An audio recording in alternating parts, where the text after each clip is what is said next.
Marlon Brando is widely considered the greatest movie actor of all time, rivaled only by the more theatrically oriented Laurence Olivier in terms of esteem.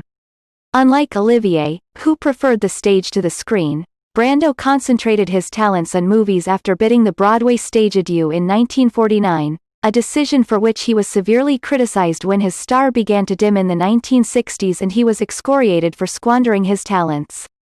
No actor ever exerted such a profound influence on succeeding generations of actors as did Brando.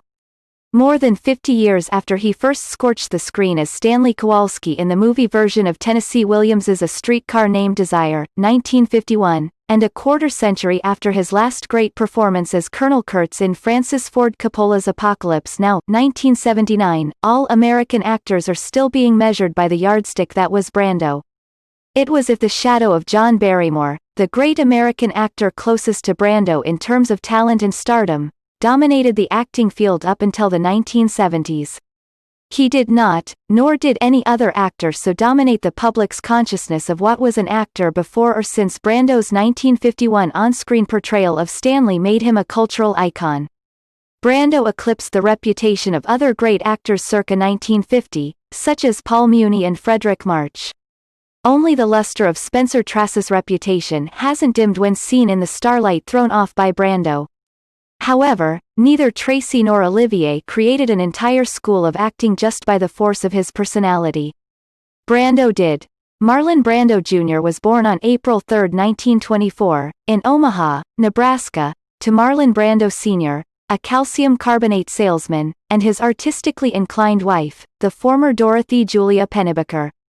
Bud Brando was one of 3 children. His ancestry included English, Irish, German, Dutch, French Huguenot, Welsh, and Scottish. His surname originated with a distant German immigrant ancestor named Brandau.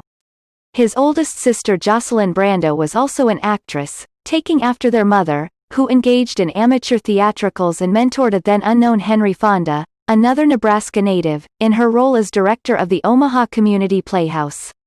Franny, Brando's other sibling, was a visual artist.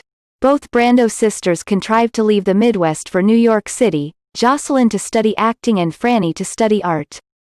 Marlon managed to escape the vocational doldrums forecast for him by his cold, distant father and his disapproving schoolteachers by striking out for the Big Apple in 1943, following Jocelyn into the acting profession.